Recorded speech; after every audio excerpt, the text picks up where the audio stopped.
This is Sam Kirby, host of Cinema Stories. Thanks for listening to the following broadcast on Public House Media. Hi everybody, this is Baxter Colburn from Public House Media. From all of us here at PHM, we'd like to thank you for your support and wish you a very Merry Christmas and a Happy New Year. This is Rachel Mullins, host of Hashtag No Filter Friday, here on Public House Media. Thanks for listening to the following broadcast on Public House Media. Once you're done with this episode, I hope you'll come check out my new show, Hashtag No Filter Friday, where we talk about all of the sexual misconduct allegations swirling around Hollywood. A new show drops every Friday at 8:30 Pacific Standard Time. Don't forget to subscribe on iTunes so you'll never miss an episode of Hashtag No Filter Friday. Thanks again for checking out the following broadcast on Public House Media.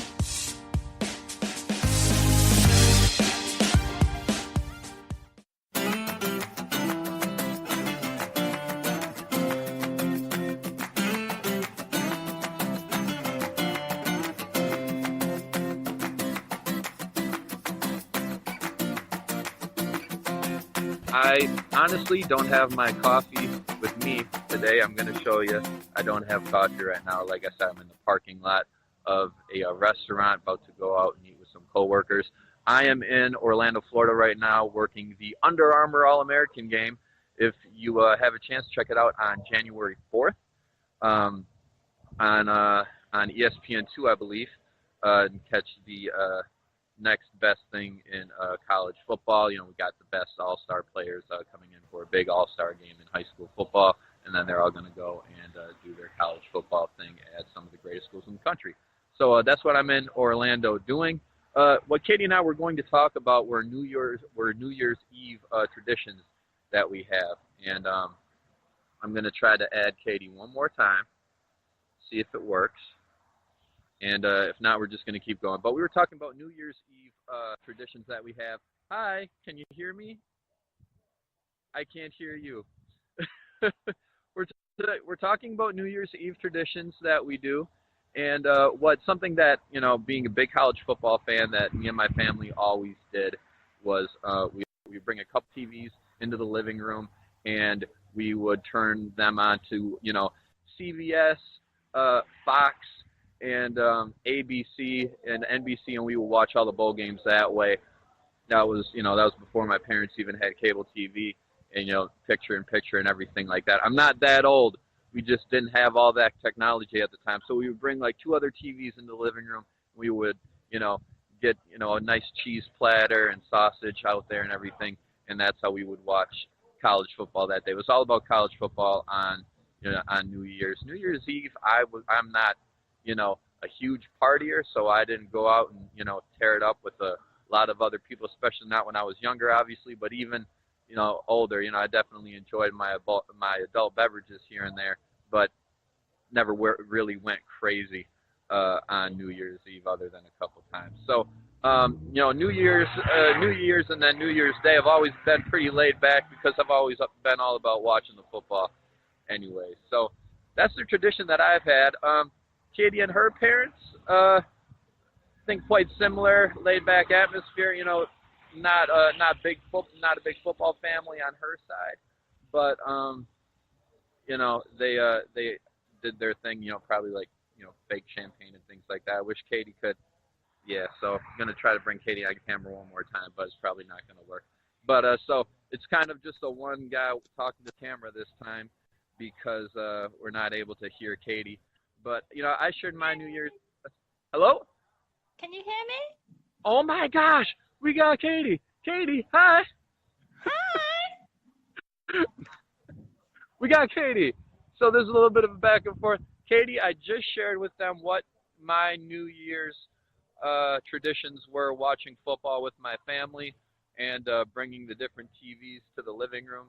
So how about you tell people what your traditions were? I was like kind of guessing what your family did, but I wasn't doing too well, so how about you share? Well, what did you guess? Pretty laid back. You guys probably had, you know, like sparkling grape juice, you know, the night of or something, you know, nothing too crazy, and you were probably in bed by like 12:15. Yeah, usually it was just my parents and me. We almost never stayed up to watch the ball drop because none of us could stay awake that long. We had a really big party though, 1999 Y2K. My parents were not part of the group that believed Y2K, but we thought it'd be fun to have a party. So I had all my friends over for this awesome sleepover. The world did not end. That is the biggest deal I have ever made of New Year's. 1999. 18 years ago. Oh my God. Wow. So wow, you're dating us a little bit there. That's what we were young. We were young when Y2K was a thing. We were. We were young. We were very young. What was it, 13, 14? Something like that? I don't know. Did 13? you hear Mr. Pettyface? I think I was 13. I don't know.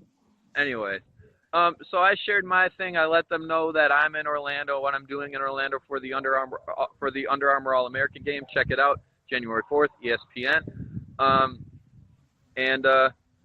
I think we're up to our Packer predictions, this being a Friday. We have to predict how the Packers are going to do this weekend. Last game of the season because the Packers are not in the playoffs for the first time in 9 years, and they're playing the Lions in Detroit. So, Katie, Brett Hundley behind Hunter Bradley, Keith.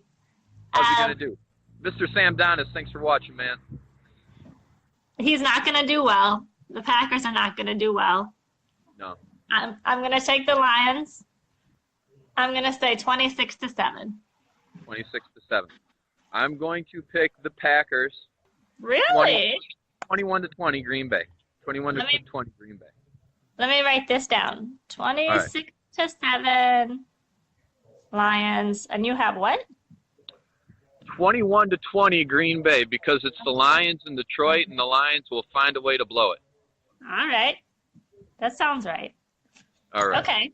So, but one New Year's we have to talk about. You gave up watching Michigan in a bowl game to come and visit me in Pittsville for the very first time.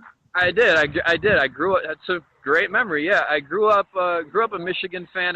They're really not a huge team for me anymore. I prefer to see them win, but growing up and just kind of getting a better feel for the whole sports world, I no longer have a big team I root for in college football. My dad was a Michigan fan. He grew up a Michigan fan, so I was a Michigan fan. So Michigan was in a bowl game on New Year's Day. And like a real bowl game, right? Real bowl game. New Year's Day game, yeah. Back when New Year's Day game kind of meant something, it was kind of becoming a point where New Year's game day didn't mean anything anymore. But it was like it was the last bowl game before their terrible slump, their last New Year's.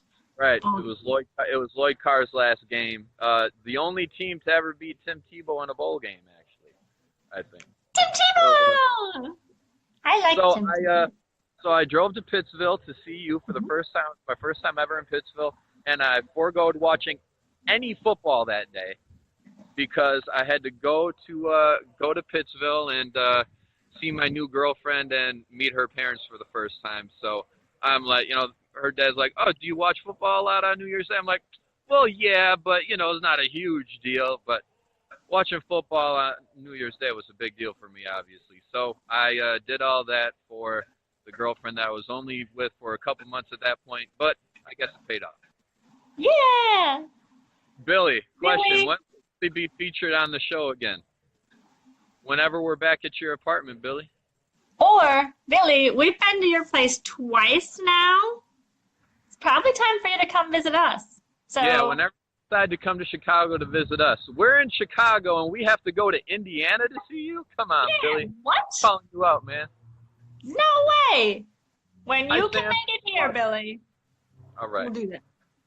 All right, so you got trivia for me. This being Friday, you have trivia for me. I do, but all the shenanigans getting to this point have just upset me and ruined the entire evening. Well, let me know. Maybe if I get all these wrong, I can make your evening for you. No, I want you to get them right. All right, well. Okay. So, did you tell them about the Ice Bowl? The Ice Bowl? Yeah. Packers, Cowboys, Ice Bowl. Yep. But did you talk about that before I came on the video for realsies? No, why would I? You didn't tell me to. Well, I just thought New Year's and New Year's Day traditions that it's your family's tradition. It was New Year's Eve. The Packers played the Cowboys. It was the Ice Bowl, coldest game in NFL history. My dad was there. So. Yeah. And every year on the anniversary, his dad goes to Lambeau Field and has a great time. Right, exactly. Yep, goes to Lambeau Field just to do it again because we're Packer fans, and that's what kind of weird Packer fans do. So, anyway, in honor of the upcoming anniversary of the Ice Bowl, we went with that kind of trivia. I have 3 names. Tell me where they went to college. Okay? You can also tell me who they played for and their position if you'd like. Okay. Ken Bowman. Kent Bowman? Yep. No idea. He went to Texas. No. Is He went to this like Madison. Is this like are these like players that played in the Ice Bowl or? Yes. And now I know you're going to miss the bonus question. Okay. Ken Bowman was a center who went to Madison. Who did he play for, the Packers or the Cowboys? The Packers. Okay. Jerry Kramer. Where did he go? I mean, I know the name Jerry Kramer, obviously. Yeah. Minnesota. Idaho. Okay. Idaho. And number 3. Number 3, Jethro Pugh. Texas A&M. No. These are hard. Elizabeth City State University. Okay. All right, And Keith. what's the bonus question? So, well, I have 2 bonus ones. You're obviously going to get the first one wrong. I'll tell you. Ken Bowman was a center, and Jerry Kramer, offensive lineman, both for the Packers. Yeah. Jethro Pugh was a defensive tackle for the Cowboys. What did they combine to do during the Ice Bowl? No idea. Your dad's going to be so disappointed in you. I don't know. Ken Bowman and Jerry Kramer blocked Jethro Pugh to allow Bart Starr to run in the last touchdown. I figured that was probably it. They were all involved in that last play. Okay. And Jerry Kramer, yeah. Okay. One last bonus question. You ready for this? Yep. I think you'll get this. So a small change was made that did not affect the players. After the Ice Bowl, the NFL changed something very small but very significant. Not player equipment, anything like that. Games probably would not start if the temperature was under -5. No. I'll give you a hint. It has to do with the referees. I don't know.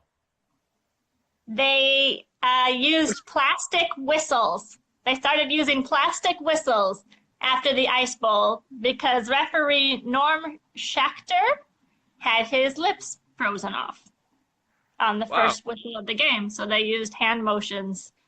See, so Katie's like researching this stuff and like, oh, Keith will know where the center from the Packers in the 1960s went to school. Sure. It's kind of a big deal. I like the whistle thing. I like the whistles. I like the plastic whistle opposed to the. I'm very anxious to see if your dad or brother get it. I really thought you would get the final play of the Ice Bowl. Well, I mean, what do they all have in common? Like, yeah, they all played in the game. Of course, they were probably all in on that last play. That's all I asked you. You could have said that so easily. All right. Well, I'm getting cold because although I'm in Orlando right now, it's about 55 degrees. Really? Well, Yeah. why don't you look out the window, Keith, and complain about it a little more? You see Yeah, all the but- snow? See, but you're looking out the window and I'm outside. So, I had to go out and work today in the snow and cold. it's 13 here. I'm not crying. My hands are still cold. So, with that note, this has been Coffee with Keith. And Katie, it will Not be on on Public House Media. Not on Public House Media, but it will be in a couple of minutes. It's been great having coffee with you and you, Katie. You too, Keith. And Thanks for bearing with us with all the difficulties. Of course. And have a Happy New Year. Have a Happy New Year, and we will see you again on Tuesday. For more Coffee with Keith. And Katie. On Hopefully Public House on Public Media. House Media. We'll work on it. Take care, guys. Bye, guys.